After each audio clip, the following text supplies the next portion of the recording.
আমি লাস্ট কয়েক রাত যাবৎ ঘুমাই না। মানে একদম ভোরে ঘুমাতে হয় কাজ সারতে।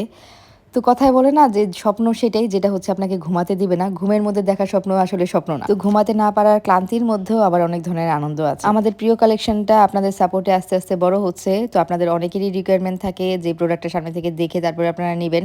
তো আমাদের ইচ্ছা ছিল আমরা আস্তে ধীরে একটা শোরুম নিব। কিন্তু আসলে আমরা প্রপার একটা প্লেসও পাচ্ছিলাম না বা এই মুহূর্তে বড় ধরনের শোরুমে যেতেও চাচ্ছিলাম না। তো আমি একটা প্লেস খুঁজছিলাম যেখানে আমার মডারেটররা কাজ করতে পারবে। আমি না থাকলেও যেন তারা প্রোডাক্টটা আপনাদের হাতে পৌঁছে দিতে পারে। ঠিক সেরকম একটা প্লেস থাকবে।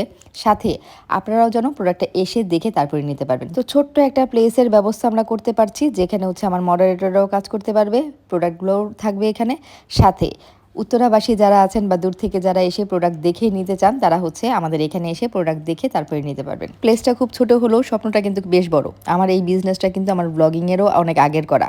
2017-তে কিন্তু আমাদের এই প্রিয় কালেকশনসের পেজটা খোলা। তো এতদিন পর ফাইনালি আমরা আমাদের অনলাইন বিজনেসের পাশাপাশি অফলাইনে একটা ছোট্ট স্টোরের ব্যবস্থা করতে পারছি। এটাই হচ্ছে আমাদের এই নতুন স্বপ্ন। লাস্ট কয়েকদিন যাবত হচ্ছে বিজনেসের কাজ নিয়ে বিজি, আর এটার মধ্যে হালকা পাতলা একটা ডেকোরেশন দিব। আমরা পরবর্তীতে কোনো একটা শোরুমে যাব ইনশাল্লাহ, যদি আপনাদের ভালোবাসা থাকে। তো আপাতত হচ্ছে এটাকে একটুখানি সুন্দর করে সাজিয়ে গুছিয়ে নিব। এটাই হচ্ছে আমাদের নতুন স্বপ্ন।